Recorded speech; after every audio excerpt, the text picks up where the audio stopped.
Hola a todos y bienvenidos. Este será un análisis profundo que durará un buen rato.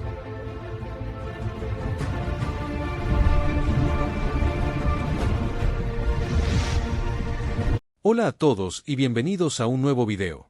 Hoy vamos a adentrarnos en uno de los temas más fascinantes y a la vez más controversiales de la historia moderna, la influencia de la masonería en el desarrollo de nuestra civilización. Cuando escuchamos la palabra masonería, inmediatamente surgen imágenes de sociedades secretas, rituales misteriosos, símbolos enigmáticos y teorías de conspiración. ¿Pero qué hay de realidad y qué de ficción en todo esto? ¿Realmente esta organización ha tenido el poder de moldear eventos históricos cruciales? ¿O son estas afirmaciones producto de la imaginación colectiva y la desconfianza hacia lo desconocido? En este video, vamos a explorar de manera objetiva y rigurosa la verdadera influencia que la francmasonería ha ejercido a lo largo de los siglos. No estamos aquí para promover teorías conspirativas sin fundamento, ni tampoco para defender ciegamente a esta organización. Nuestro objetivo es presentar los hechos históricos documentados, analizar el papel real que han desempeñado los masones en momentos cruciales de la historia y entender cómo sus ideales de libertad, igualdad y fraternidad han permeado en las sociedades occidentales. Hablaremos sobre su origen medieval, su transformación en la Ilustración, su participación en revoluciones y movimientos independentistas, su influencia en la formación de naciones modernas y su legado en la actualidad. Examinaremos figuras históricas clave que fueron masones, desde padres fundadores de naciones hasta filósofos, científicos y artistas que cambiaron el mundo. Así que prepárate para un recorrido exhaustivo por los siglos, donde la realidad supera muchas veces la ficción. Ponte cómodo, porque este será un análisis profundo que durará un buen rato. Y si te interesa la historia, los misterios y entender cómo las ideas pueden transformar el mundo, este es tu video. Comencemos. Para comprender la influencia de la masonería en la historia, primero debemos entender sus orígenes. Contrario a lo que muchas teorías conspirativas sugieren, la masonería no desciende directamente de los templarios, ni fue fundada en el antiguo Egipto, ni tiene conexiones místicas con la Atlántida. Sus raíces son mucho más terrenales y están firmemente ancladas en la Europa medieval. La palabra masón proviene del francés macon, que significa albañil o constructor. Durante la Edad Media, los albañiles que trabajaban en la construcción de catedrales, castillos y otros edificios importantes se organizaban en gremios profesionales. Estos gremios no solo protegían los intereses económicos de sus miembros, sino que también guardaban celosamente los secretos de su oficio, técnicas de construcción, conocimientos de geometría, métodos de trabajo con la piedra. Estos albañiles medievales, conocidos como masones operativos, viajaban de ciudad en ciudad, de obra en obra. Para reconocerse entre ellos y proteger sus conocimientos de personas no calificadas, desarrollaron un sistema de contraseñas, signos y símbolos. Tenían 3 grados que correspondían al nivel de habilidad: aprendiz, compañero y maestro. Las logias masónicas originales eran literalmente las estructuras temporales construidas junto a las grandes obras donde los albañiles trabajaban, comían y a veces dormían. Allí se reunían, compartían conocimientos y realizaban sus ceremonias de iniciación. El cambio fundamental ocurrió en los siglos XVI y XVII, particularmente en Escocia e Inglaterra. A medida que las grandes construcciones medievales disminuían y los gremios de constructores perdían relevancia, las logias comenzaron a aceptar miembros que no eran albañiles profesionales. Estos nuevos miembros, a menudo nobles, intelectuales, científicos y hombres de negocios, eran atraídos por el simbolismo de la construcción como metáfora del perfeccionamiento personal y social. Esta nueva masonería, llamada especulativa para distinguirla de la operativa de los constructores reales, mantuvo los rituales, símbolos y estructura organizativa de los masones medievales, pero les dio un significado filosófico y moral. La construcción de edificios se transformó en la construcción del templo interior del ser humano y de una sociedad mejor. El momento definitorio llegó en 1717, cuando 4 logias de Londres se unieron para formar la Gran Logia de Inglaterra, la primera gran logia oficial de la masonería moderna. Este evento marca el nacimiento formal de la francmasonería como la conocemos hoy. En 1723, el reverendo James Anderson publicó las Constituciones de Anderson, que establecieron los principios básicos de la masonería especulativa y se convirtieron en el texto fundacional de la organización. ¿Cuáles son los principios que guían a la masonería? Las Constituciones de Anderson establecieron varios conceptos revolucionarios para su época. Primero, la tolerancia religiosa. Aunque la masonería requiere que sus miembros crean en un ser supremo o gran arquitecto del universo, no impone ninguna religión específica. En una época donde las guerras religiosas habían devastado Europa, este principio de aceptar cristianos de diferentes denominaciones, judíos, musulmanes y miembros de otras religiones en igualdad de condiciones era verdaderamente radical. Segundo, la igualdad entre los miembros. Dentro de la logia, todos los masones son considerados iguales, independientemente de su posición social, riqueza o títulos nobiliarios. Un príncipe y un comerciante se trataban como hermanos. En una sociedad profundamente estratificada y jerárquica como la del siglo XVIII, esto era extraordinario. Tercero, el ideal de fraternidad universal. Los masones se consideran hermanos más allá de las fronteras nacionales, religiosas o culturales. Esta idea de una hermandad que trasciende las divisiones tradicionales fue profundamente influyente. Cuarto, el compromiso con el progreso moral e intelectual. La masonería promueve el estudio, la reflexión filosófica y el perfeccionamiento personal. El símbolo de la escuadra y el compás representa la necesidad de equilibrar lo material con lo espiritual, la razón con la emoción. Quinto, el compromiso con el beneficio de la humanidad. Los masones se comprometen a trabajar por el mejoramiento de la sociedad, la promoción de la educación, la caridad y el bienestar común. Estos principios pueden parecer obvios hoy, pero en el siglo XVIII eran ideas revolucionarias que chocaban frontalmente con el orden establecido de monarquías absolutas, sociedades estamentales rígidas e intolerancia religiosa. Desde Inglaterra, la masonería se expandió rápidamente por Europa y las colonias. En Francia, llegó en la década de 1720 y encontró un terreno fértil entre la aristocracia ilustrada y la burguesía culta. En Alemania, atrajo a intelectuales, músicos y pensadores. En Italia, España, Portugal, los Países Bajos, Escandinavia, para mediados del siglo XVIII, había logias masónicas en prácticamente todos los países europeos. Las logias se convirtieron en espacios de sociabilidad ilustrada donde se discutían ideas filosóficas, científicas y políticas. En una época donde la libertad de expresión era limitada y la censura común, las logias ofrecían un espacio relativamente protegido para el debate y el intercambio de ideas. Es importante destacar que la masonería no era monolítica. Diferentes ramas, sistemas y ritos surgieron, a veces en conflicto entre sí. La masonería francesa desarrolló características distintas a la inglesa. Surgieron sistemas de altos grados más allá de los 3 básicos, como el rito escocés antiguo y aceptado con sus 33 grados.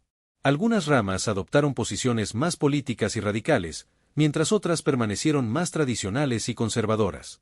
Esta diversidad es crucial para entender la influencia histórica de la masonería. No existía una organización central controlando todas las logias del mundo. No había un líder masón dictando una agenda global.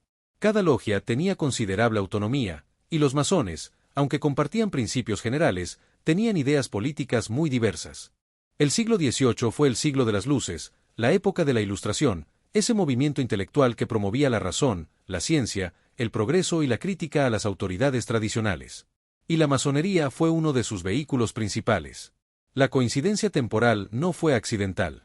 Los valores masónicos de tolerancia, igualdad, fraternidad, búsqueda de la verdad y perfeccionamiento moral resonaban perfectamente con los ideales ilustrados.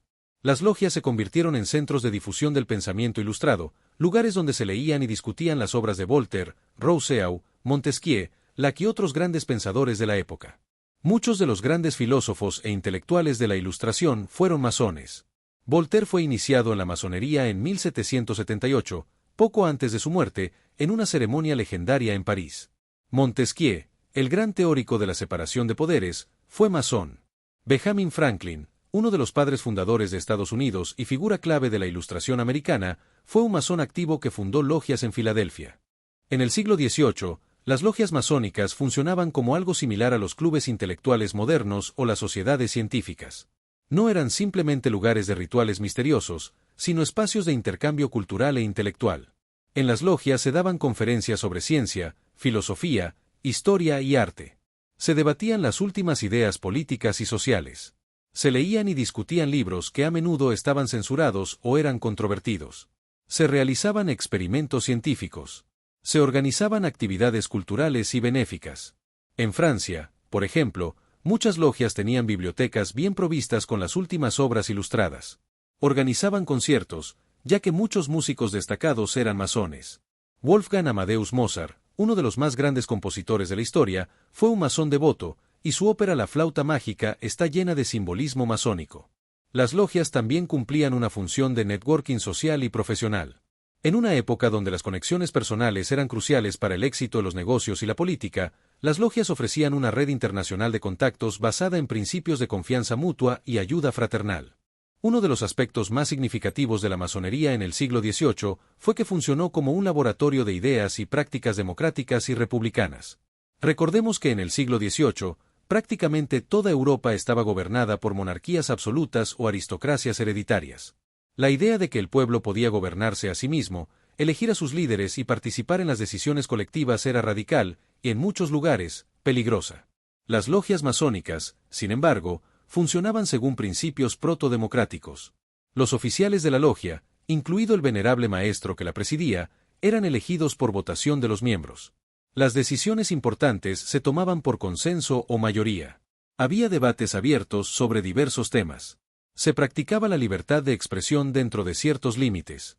Aunque las logias no eran democracias en el sentido moderno, la membresía era selectiva, solo incluía hombres, y generalmente requería cierto nivel económico y social, representaban un experimento de gobierno colectivo y participación igualitaria muy diferente de las estructuras políticas de la época. Para muchos masones del siglo XVIII, la experiencia de participar en el gobierno de su logia, de elegir líderes, de debatir y votar sobre cuestiones comunes, les dio una experiencia práctica de autogobierno que más tarde aplicarían a la esfera política más amplia. No sorprende que las autoridades tradicionales vieran a la masonería con sospecha y hostilidad. La Iglesia Católica fue particularmente opuesta. En 1738, el Papa Clemente XII emitió la bula In Eminenti Apostolatus, que condenaba la masonería y prohibía a los católicos unirse a ella bajo pena de excomunión. Esta prohibición fue renovada y reforzada por varios papas posteriores. Las razones de la Iglesia para oponerse a la masonería eran múltiples. La tolerancia religiosa de la masonería era vista como relativismo peligroso. El secreto de sus rituales generaba sospechas de herejía. La promoción de ideas ilustradas que cuestionaban la autoridad tradicional y el dogma religioso era percibida como una amenaza. Y el hecho de que muchos masones estuvieran a la vanguardia de movimientos anticlericalistas confirmaba estos temores. Varios gobiernos también prohibieron la masonería en diferentes momentos. Los gobiernos absolutistas veían en las logias centros de conspiración contra el orden establecido. Y aunque muchas logias eran políticamente moderadas o incluso conservadoras, era cierto que en algunas de ellas se gestaban ideas y movimientos reformistas o revolucionarios. Esta persecución de la masonería por parte de las autoridades religiosas y políticas solo aumentó su atractivo para los espíritus inconformistas y contribuyó a su reputación de organización subversiva comprometida con el cambio social. Cuando hablamos de la influencia de la masonería en la historia, la Revolución Americana y la fundación de Estados Unidos son casos de estudio fascinantes. Aquí no estamos hablando de influencias vagas o conexiones especulativas, sino de hechos históricos bien documentados. Muchos de los líderes más importantes de la Revolución Americana fueron masones activos y comprometidos.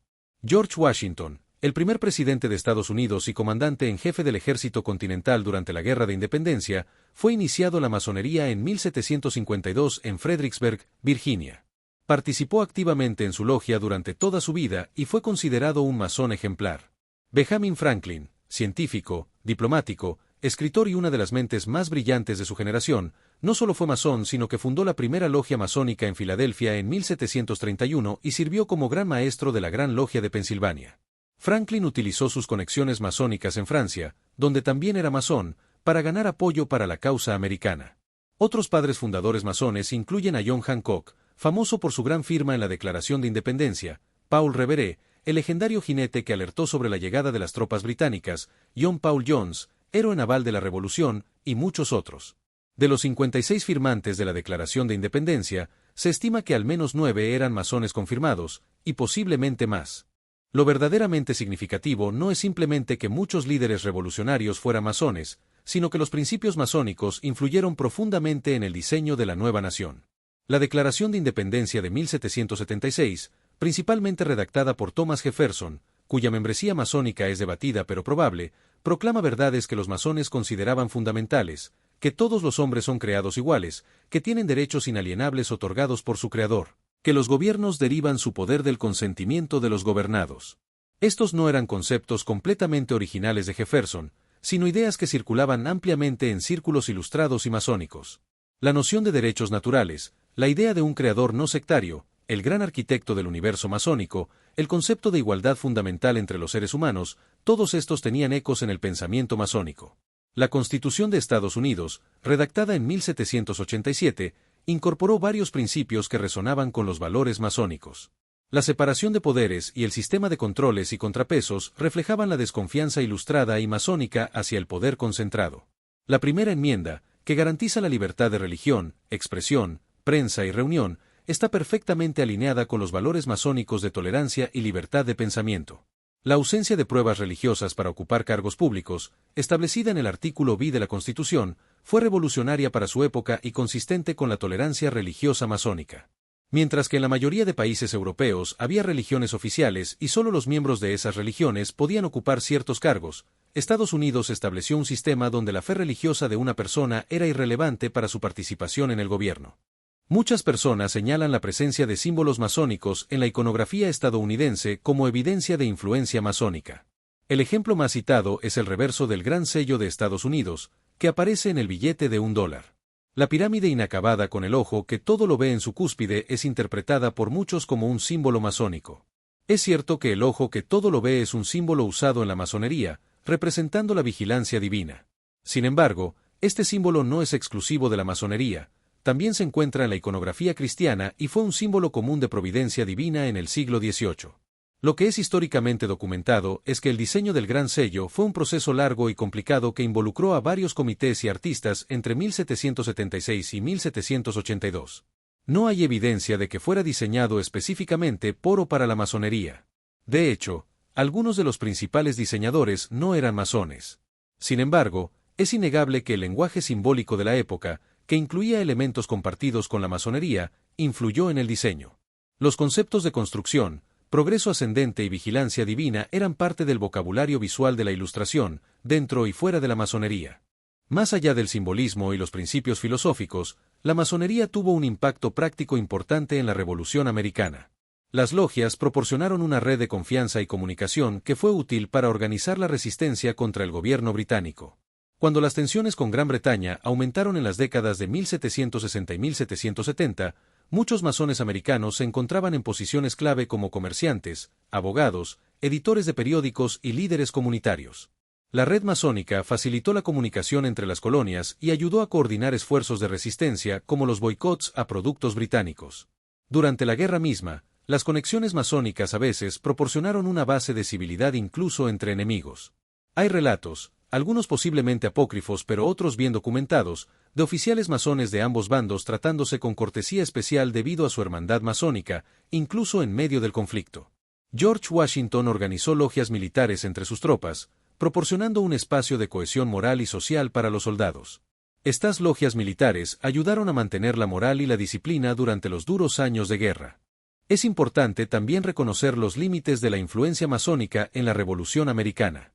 No todos los líderes revolucionarios eran masones. Samuel Adams, uno de los agitadores más importantes de la Revolución, no era masón. Thomas Paine, cuyo panfleto Common Sense fue crucial para movilizar el apoyo popular a la independencia, probablemente no era masón en ese momento, aunque más tarde se unió a la masonería en Francia. Además, muchos masones americanos permanecieron leales a la corona británica. La masonería no garantizaba adhesión a la causa revolucionaria. Ser masón implicaba compartir ciertos valores generales de libertad, progreso y fraternidad, pero estos valores podían interpretarse de maneras diferentes en términos políticos concretos. Lo que podemos afirmar con certeza es que la masonería proporcionó un lenguaje común de valores, una red de conexiones personales y una experiencia de autogobierno que fueron útiles para los revolucionarios americanos. Los principios masónicos de igualdad, tolerancia y gobierno consensuado encontraron expresión en las instituciones de la nueva república. Pero la Revolución Americana fue un movimiento complejo con múltiples causas, ideologías e influencias, de las cuales la masonería fue solo una, aunque significativa. Si la influencia de la masonería en la Revolución Americana es clara y bien documentada, su papel en la Revolución Francesa es más complejo y controvertido. La Revolución Francesa de 1789 fue uno de los eventos más trascendentales de la historia moderna, marcando el fin del antiguo régimen y el nacimiento de ideas modernas de democracia, derechos humanos y ciudadanía. ¿Qué papel jugó la masonería en este terremoto histórico? La respuesta no es simple. A diferencia de Estados Unidos, donde un grupo relativamente pequeño de élites masónicas lideró un movimiento revolucionario cohesionado, en Francia la situación era mucho más caótica y la participación masónica más difusa y contradictoria. En las décadas previas a 1789, la masonería había florecido en Francia. París tenía docenas de logias, y prácticamente todas las ciudades importantes del país tenían al menos una. La membresía masónica incluía nobles, burgueses, intelectuales, artistas y profesionales. Se estima que había entre 30.000 y 50.000 masones en Francia en vísperas de la Revolución. Las logias francesas eran centros vibrantes de la cultura ilustrada. En ellas se discutían las ideas de Voltaire, Rousseau, Montesquieu y los enciclopedistas. Se promovían valores de razón, tolerancia y progreso. Se practicaba una forma de igualdad social que contrastaba con la rígida jerarquía de la sociedad francesa. Muchos aristócratas liberales eran masones, incluyendo algunos miembros de la familia real. El duque de Orleans, primo del rey Luis XVI, fue gran maestro del Gran Oriente de Francia, la principal obediencia masónica francesa. Marqués de Lafayette, el héroe de la independencia americana que jugó un papel crucial en las primeras etapas de la Revolución Francesa, era masón. Cuando la revolución estalló en 1789, muchos masones estuvieron en posiciones clave. De los miembros de la Asamblea Nacional Constituyente, un número significativo eran masones. Emmanuel Joseph Sieyès, cuyo panfleto ¿Qué es el tercer estado?, fue crucial para galvanizar el sentimiento revolucionario, era masón. El lema revolucionario libertad, igualdad, fraternidad ha sido frecuentemente atribuido a la influencia masónica, ya que estos tres principios eran centrales en la filosofía masónica. Sin embargo, la historia es más complicada. Estos ideales eran parte del pensamiento ilustrado en general, no exclusivamente masónico. El lema específico surgió durante la Revolución y fue adoptado oficialmente por la República Francesa, pero su origen exacto es debatido por los historiadores. La Declaración de los Derechos del Hombre y del Ciudadano de 1789, uno de los documentos más importantes de la historia moderna, refleja valores que los masones promovían: igualdad de derechos, libertad de pensamiento y expresión, soberanía popular.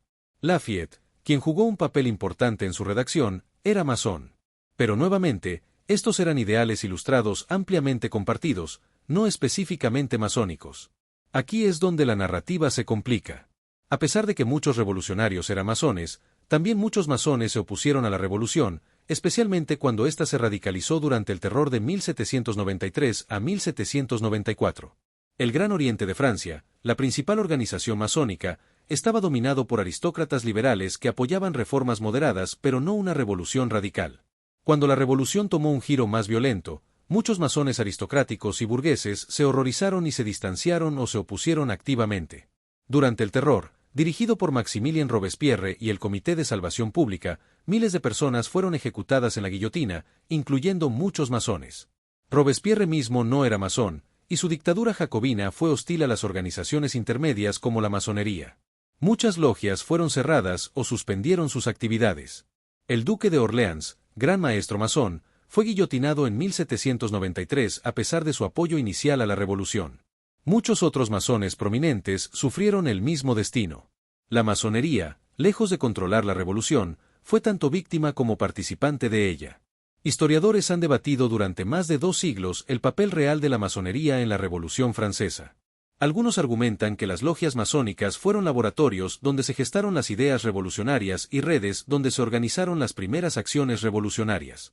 Según esta interpretación, la masonería fue una causa importante, aunque no única, de la revolución. Otros historiadores son más escépticos. Señalan que la Revolución Francesa tuvo causas mucho más profundas: crisis fiscal del Estado, descontento popular por la desigualdad económica, malas cosechas y hambruna, ineficacia del gobierno absolutista, y conflictos entre la aristocracia, la burguesía y el pueblo llano. Según esta visión, la masonería fue, en el mejor de los casos, un vehículo para expresar ideas ilustradas que ya circulaban ampliamente, no una fuerza causal determinante. La verdad probablemente está en un punto intermedio. La masonería proporcionó un espacio donde ideas críticas del antiguo régimen podían discutirse abiertamente. Creó una red de personas comprometidas con ideales de igualdad y fraternidad. Pero no fue una organización conspirativa que planeó y ejecutó la revolución. Los eventos de 1789 y los años siguientes fueron resultado de fuerzas sociales, económicas y políticas mucho más amplias que la influencia de cualquier organización particular. Después del terror y con el ascenso de Napoleón Bonaparte, la masonería francesa se reorganizó y floreció nuevamente. Napoleón vio en la masonería una organización útil que podía ayudar a consolidar su régimen. Muchos de sus mariscales y administradores eran masones. Su hermano José Bonaparte fue gran maestro del Gran Oriente de Francia. A lo largo del siglo XIX, la masonería francesa jugó un papel importante en la política francesa, generalmente aliándose con fuerzas republicanas, liberales y anticlericales contra el legitimismo monárquico y la influencia de la Iglesia católica. La masonería francesa desarrolló un carácter más explícitamente político y laico que sus contrapartes en otros países, particularmente Inglaterra. En la Tercera República Francesa, establecida en 1870, la masonería tuvo una influencia considerable.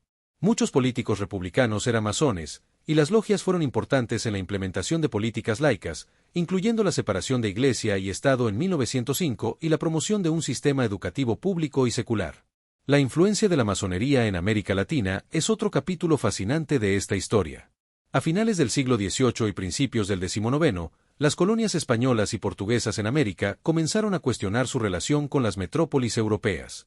Las ideas ilustradas, el ejemplo de las revoluciones americana y francesa, y las crisis políticas en España y Portugal crearon un contexto propicio para movimientos independentistas.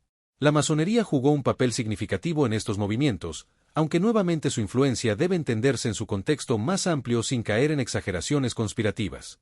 Dos de las figuras más importantes de las independencias latinoamericanas fueron masones comprometidos: Simón Bolívar, el libertador de Venezuela, Colombia, Ecuador, Perú y Bolivia, y José de San Martín, el libertador de Argentina, Chile y Perú. Simón Bolívar fue iniciado en la masonería en Cádiz, España, en 1803, cuando era un joven aristócrata criollo viajando por Europa. Más tarde, en París, se involucró en círculos masónicos y revolucionarios. Aunque la extensión exacta de su actividad masónica es debatida por historiadores, su compromiso con ideales de libertad, igualdad y fraternidad que la masonería promovía es indiscutible. José de San Martín fue iniciado en la Logia Lautaro en Buenos Aires, una logia que se convirtió en el centro de organización del movimiento independentista argentino. Las logias Lautaro, nombradas en honor a un líder mapuche que resistió la conquista española, funcionaron como sociedades secretas dedicadas explícitamente a la causa de la independencia. No eran simplemente logias masónicas en el sentido tradicional, sino organizaciones políticas revolucionarias que utilizaban la estructura y el secreto masónicos para sus fines. En América Latina, la masonería adoptó un carácter más explícitamente político y revolucionario que en otros lugares. Las logias se convirtieron en centros de conspiración donde se planeaban insurrecciones, se coordinaban acciones militares y se discutían estrategias políticas. La Logia Lautaro, fundada en Buenos Aires alrededor de 1812, es el ejemplo más claro. Sus miembros incluían a los principales líderes del movimiento independentista argentino y chileno.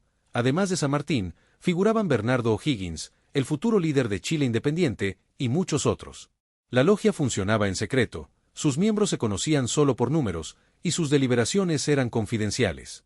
En México, Miguel Hidalgo, el padre de la independencia mexicana, supuestamente tenía conexiones masónicas, aunque esto es debatido. Más tarde, figuras como Benito Juárez, el reformador liberal que separó Iglesia y Estado en México, fue masón. En Brasil, la independencia fue un proceso diferente, más gradual y menos violento, pero la masonería también jugó un papel. El primer emperador de Brasil independiente, Pedro I, era masón, y muchos de los líderes del movimiento independentista brasileño eran miembros de logias. Antes de Bolívar y San Martín, hubo un precursor crucial, Francisco de Miranda, el revolucionario venezolano que soñaba con una América libre. Miranda fue iniciado en la masonería en Londres y estableció contactos masónicos extensos en Europa y América. Intentó organizar expediciones para liberar América del dominio español, y aunque sus esfuerzos militares fracasaron, su trabajo de propaganda y organización fue fundamental para preparar el terreno para las revoluciones posteriores. Miranda es un ejemplo perfecto de cómo la masonería funcionaba como una red internacional.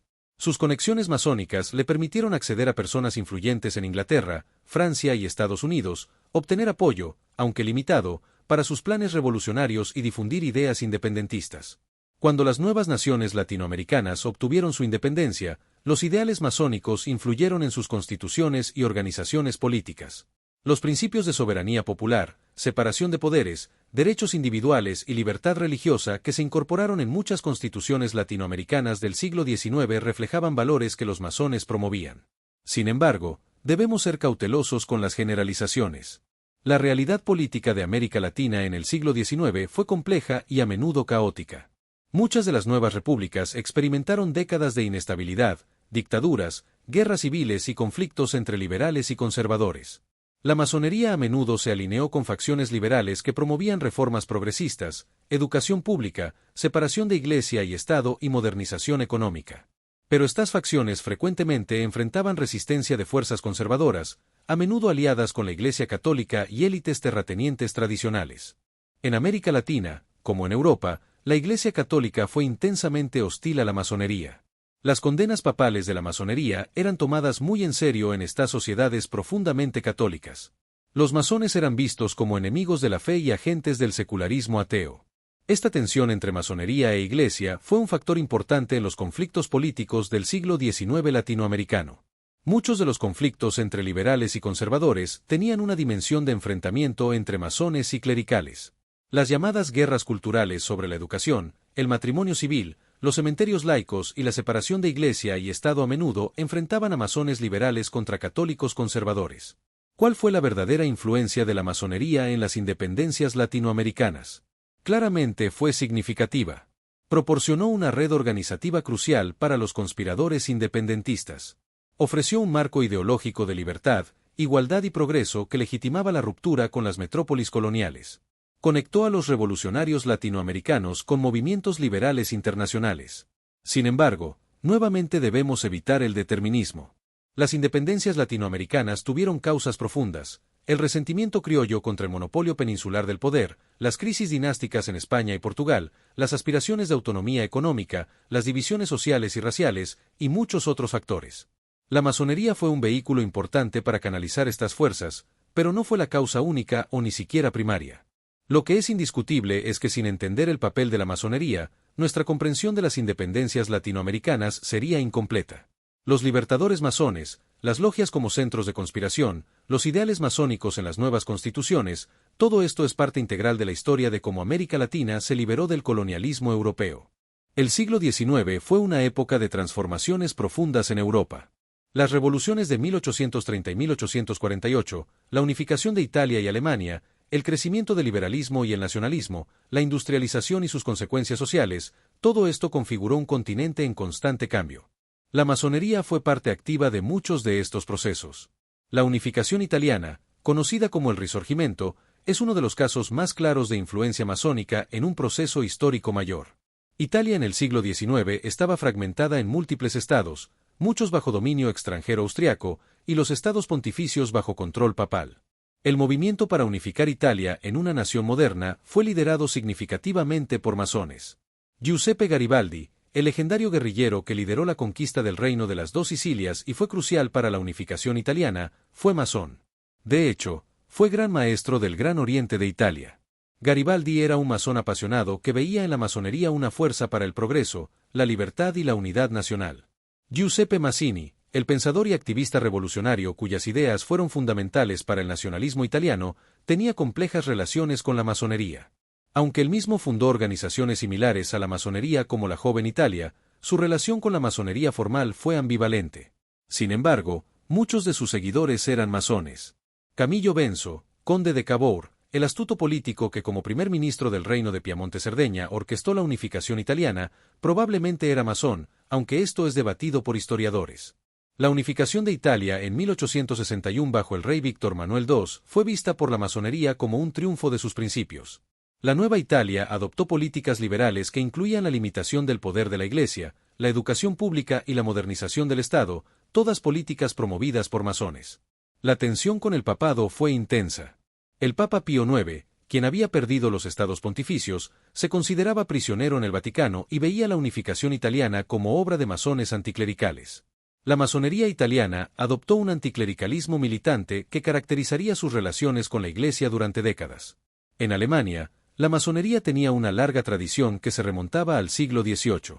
Muchos de los grandes pensadores alemanes habían sido masones.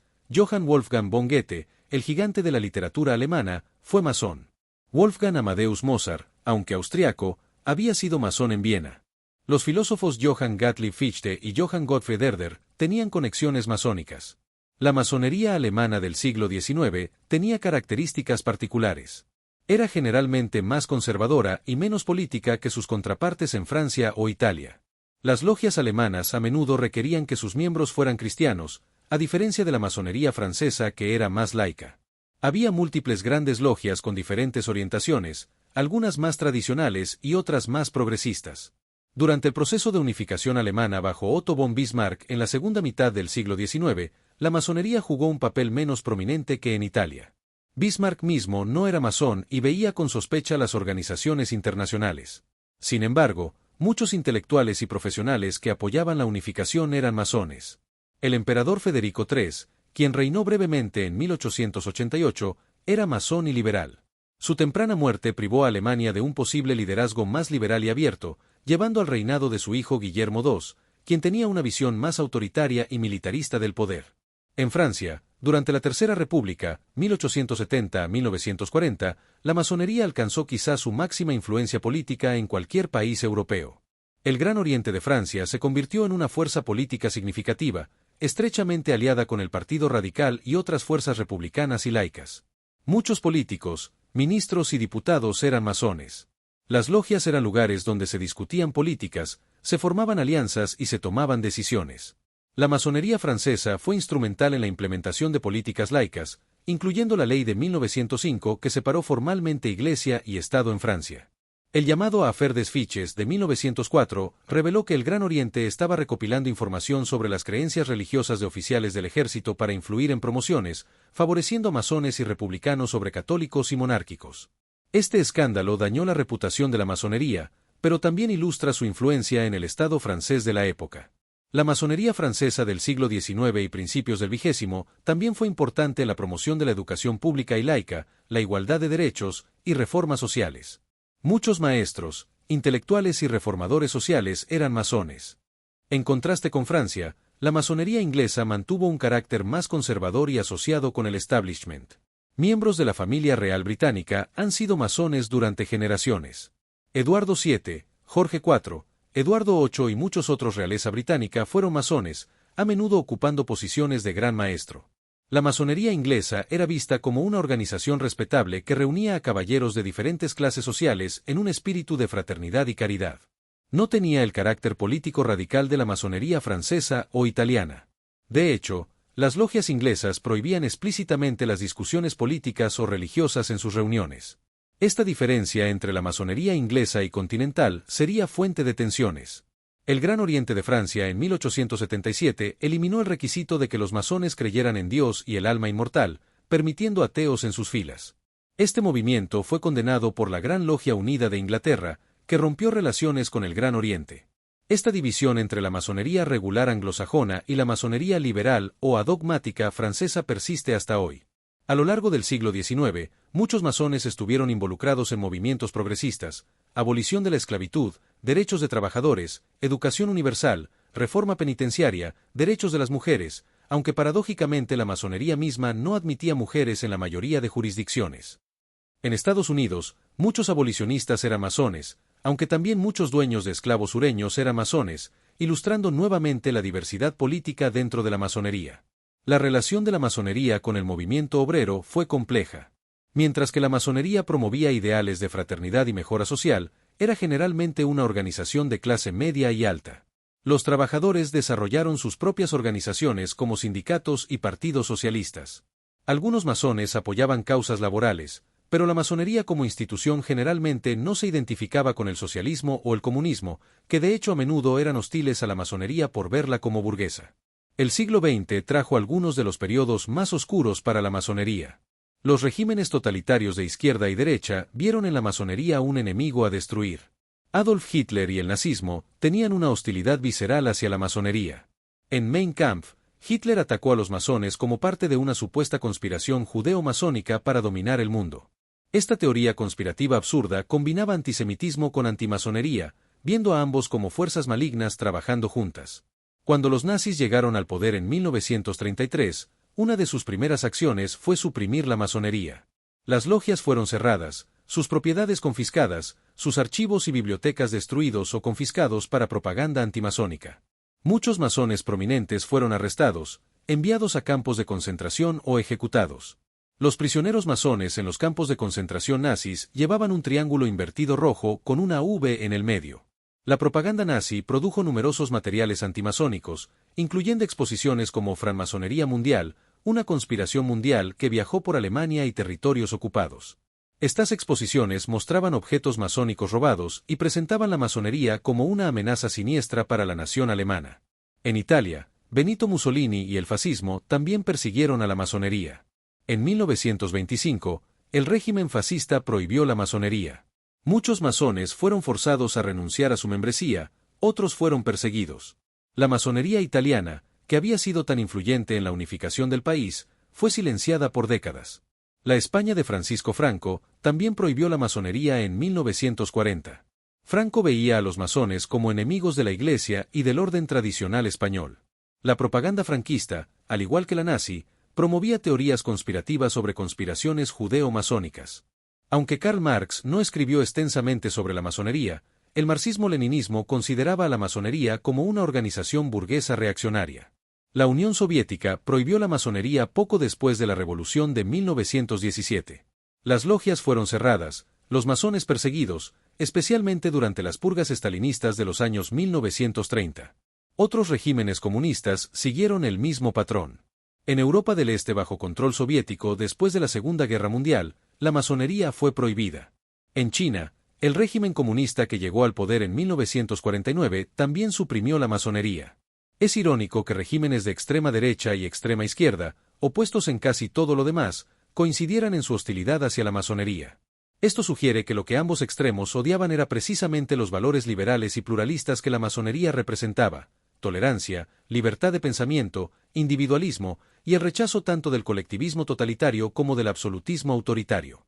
A pesar de estas persecuciones devastadoras, la masonería sobrevivió. En los países democráticos como Reino Unido, Estados Unidos, las naciones escandinavas y otras, continuó funcionando. Masones exiliados de países totalitarios llevaron sus logias al exilio. Después de la Segunda Guerra Mundial, con la derrota del nazismo y el fascismo, la masonería fue restaurada en Alemania Occidental, Italia y otros países. Las logias fueron refundadas, a menudo con ayuda de masones de países que habían permanecido libres. La reconstrucción de la masonería en estos países fue vista como parte de la restauración de la democracia y los valores liberales. Sin embargo, en los países bajo la cortina de hierro, la masonería permaneció prohibida hasta la caída del comunismo a finales de los años 1980 y principios de los 1990. Solo entonces pudo comenzar a resurgir en Europa del Este. En la segunda mitad del siglo XX, en el mundo occidental democrático, la masonería experimentó cambios significativos. El secretismo que una vez fue necesario para protección se volvió menos importante. Muchas grandes logias adoptaron políticas más abiertas, publicando información sobre sus actividades y principios. La masonería también enfrentó desafíos. En una sociedad cada vez más secular y plural, los rituales y tradiciones masónicos podían parecer anticuados. El requisito tradicional de creencia en Dios alienaba a muchos secularistas. La exclusión de mujeres de la mayoría de las grandes logias, aunque existían organizaciones masónicas femeninas y mixtas, parecía fuera de lugar en una era de igualdad de género. La membresía masónica en muchos países occidentales declinó en las últimas décadas del siglo XX. Los clubes sociales tradicionales en general perdieron atractivo frente a otras formas de socialización y compromiso cívico. Sin embargo, la masonería también mostró resiliencia. Continuó atrayendo a personas interesadas en filosofía, ritual, tradición y fraternidad. En algunos países, particularmente en América Latina y partes de África y Asia, la masonería continuó creciendo. A lo largo de este video, hemos mencionado muchas figuras históricas que fueron masones. Vale la pena detenernos para apreciar la diversidad y el calibre de estas personalidades, lo cual ilustra tanto el atractivo amplio de la masonería como los límites de generalizar sobre influencia masónica. Más allá de los ya mencionados George Washington, Benjamin Franklin, Simón Bolívar, José de San Martín y Giuseppe Garibaldi, innumerables líderes políticos han sido masones. Winston Churchill, el primer ministro británico que lideró a su país durante la Segunda Guerra Mundial, fue iniciado la masonería aunque no fue un miembro muy activo. Harry S. Truman, presidente de Estados Unidos que tomó la decisión de usar armas atómicas y lanzó el Plan Marshall, fue un masón devoto que participó activamente en su logia de Missouri. En América Latina, Benito Juárez de México, Salvador Allende de Chile y muchos otros líderes fueron masones. En Europa, numerosos monarcas constitucionales, primeros ministros y parlamentarios han sido masones a lo largo de los siglos XIX y XX. La masonería ha atraído a muchas de las mentes científicas más brillantes. Alexander Fleming, el descubridor de la penicilina, fue masón. Edward Jenner, pionero de la vacunación, fue masón. Sir Alexander Fleming y muchos otros científicos británicos del siglo XIX eran masones.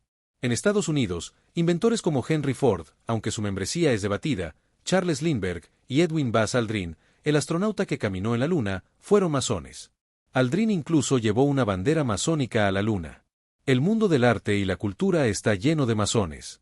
Ya mencionamos a Mozart, cuya pertenencia masónica influyó profundamente en su obra, particularmente la flauta mágica. Franz Joseph Haydn, Jan Sibelius y muchos otros compositores fueron masones. En literatura, Rudyard Kipling, autor de El libro de la selva y poeta del imperialismo británico, fue masón. Oscar Wilde, el brillante dramaturgo y poeta irlandés, fue iniciado en la masonería aunque su participación fue limitada. Sir Arthur Conan Doyle, creador de Sherlock Holmes, fue masón. Mark Twain, Samuel Clemens, el gran escritor americano, fue masón.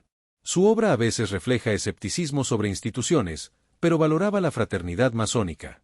Ya mencionamos a Voltaire y Montesquieu.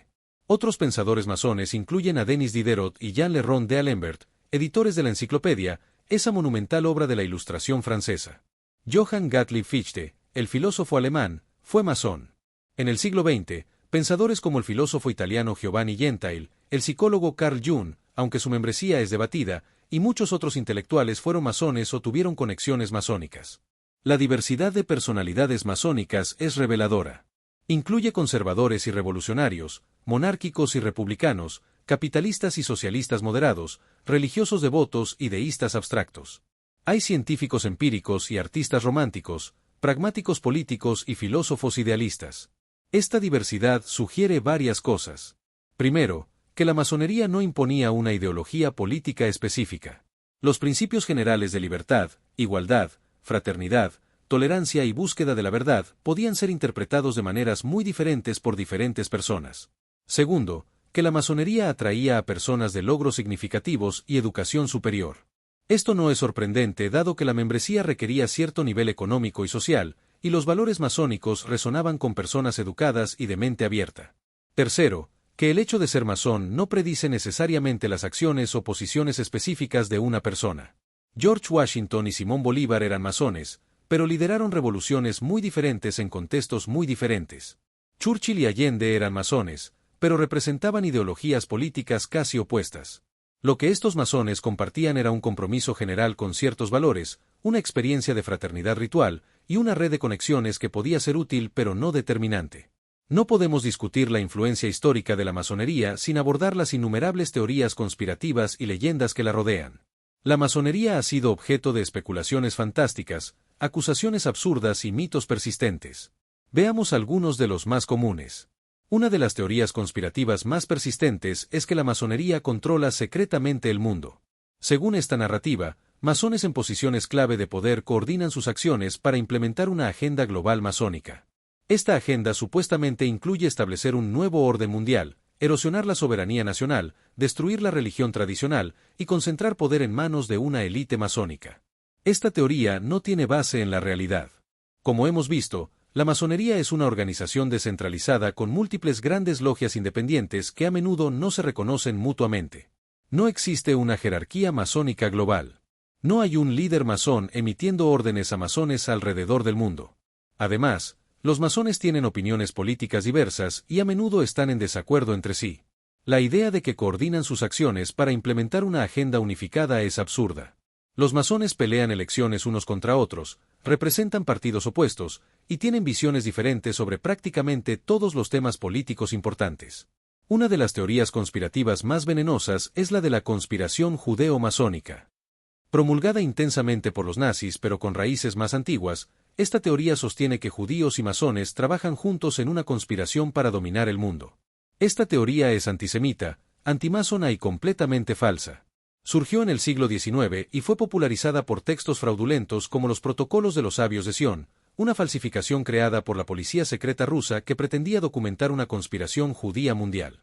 La masonería sí ha sido históricamente más tolerante con los judíos que muchas otras instituciones. En épocas y lugares donde los judíos enfrentaban discriminación severa, las logias masónicas a menudo los aceptaban como iguales. Esto se debía a los principios masónicos de tolerancia religiosa y fraternidad universal, no a ninguna conspiración. Muchos judíos prominentes han sido masones, pero también muchos no judíos. La masonería nunca ha sido una organización particularmente judía, y la idea de una alianza conspirativa entre judíos y masones es pura propaganda de odio sin ninguna base factual. Otra teoría popular conecta a la masonería con los Illuminati. Los Illuminati de Baviera fueron una sociedad secreta real fundada en 1776 por Adam Weishaupt en Baviera, Alemania. Su objetivo era promover ideas ilustradas y oponerse al oscurantismo religioso y el abuso de poder estatal. Algunos de sus miembros eran masones. Los Illuminati fueron suprimidos por el gobierno bávaro en 1785 y dejaron de existir como organización. Sin embargo, en la imaginación popular y en teorías conspirativas, los Illuminati han seguido existiendo como una supuesta sociedad secreta controlando eventos mundiales. La conexión entre masonería e Illuminati en la realidad histórica fue limitada y terminó hace más de 2 siglos. La masonería continúa existiendo abiertamente, los Illuminati no. Las teorías modernas que los vinculan son ficción, a menudo popularizada por novelas, películas y sitios web de teorías conspirativas. Algunos entusiastas de teorías conspirativas ven símbolos masónicos en todas partes, en billetes de dinero, edificios gubernamentales, logotipos corporativos, obras de arte. Si bien es cierto que algunos símbolos masónicos se utilizan en espacios públicos, especialmente en construcciones del siglo XVIII y XIX, cuando la masonería era más prominente, la mayoría de estas identificaciones son exageradas o incorrectas. Como discutimos, el ojo que todo lo ve en el billete de dólar es interpretado como masónico, pero es un símbolo de providencia divina que no es exclusivo de la masonería. La pirámide no es un símbolo particularmente masónico. Símbolos como la escuadra y el compás, las columnas, el ojo radiante, se aparecen en edificios construidos por o para masones, particularmente templos masónicos. Pero ver simbología masónica secreta en diseños urbanos, logotipos de empresas o videoclips musicales generalmente refleja más la imaginación del observador que la realidad. Entonces, si estas teorías conspirativas son falsas, ¿por qué persisten? Hay varias razones psicológicas y sociales. Primero, el secreto masónico genera curiosidad y sospecha. Cuando una organización tiene rituales secretos y no revela todo sobre sí misma, la imaginación llena los vacíos, a menudo con fantasías de poder y conspiración. Segundo, las teorías conspirativas ofrecen explicaciones simples para fenómenos complejos. Es más fácil creer que un grupo secreto controla eventos mundiales que entender las complicadas dinámicas de economía, política, tecnología y sociedad que realmente moldean la historia. Tercero, las teorías conspirativas sobre élites malévolas satisfacen una necesidad psicológica de identificar enemigos y explicar por qué las cosas no van como uno quisiera. Si el mundo tiene problemas, debe ser porque alguien lo está arruinando intencionalmente, no porque la vida es complicada y los seres humanos son falibles. Cuarto, históricamente, las autoridades que perseguían a la masonería, la Iglesia, regímenes totalitarios, promovían activamente propaganda antimasónica. Mucha de esta propaganda permanece en circulación y continúa influyendo percepciones. Finalmente, en la era de Internet, las teorías conspirativas se difunden rápidamente. Sitios web, videos y redes sociales permiten que cualquiera publique teorías sin verificación, y los algoritmos a menudo promueven contenido sensacionalista y polarizante. La influencia de la masonería no es solo política o intelectual, sino también cultural y artística. Una de las más visibles es en arquitectura y urbanismo. Dado el origen de la masonería en los gremios de constructores medievales, no sorprende que muchos arquitectos hayan sido masones. En el siglo XVIII y XIX, cuando la masonería estaba en su apogeo, muchos arquitectos destacados eran miembros de logias. Los templos masónicos mismos son a menudo obras arquitectónicas impresionantes. Desde modestos edificios en pueblos pequeños hasta grandiosos templos en ciudades importantes, la arquitectura masónica incorpora simbolismo rico, columnas representando las del Templo de Salomón, orientación hacia el este, decoración con símbolos masónicos y diseños que reflejan proporciones geométricas consideradas sagradas. El Capitolio de los Estados Unidos en Washington, D.C., cuya primera piedra fue colocada por George Washington en una ceremonia masónica en 1793, refleja simbolismo neoclásico que resonaba con valores masónicos de equilibrio, proporción y permanencia. Muchas ciudades, especialmente en Estados Unidos, fueron planificadas por masones. La disposición de calles, la ubicación de edificios importantes, a veces incorporaban principios geométricos y simbólicos masónicos, aunque nuevamente debemos ser cautelosos de ver simbolismo masónico secreto donde simplemente hay buena planificación urbana. La masonería ha inspirado innumerables obras literarias, algunas escritas por masones, otras simplemente fascinadas por el tema.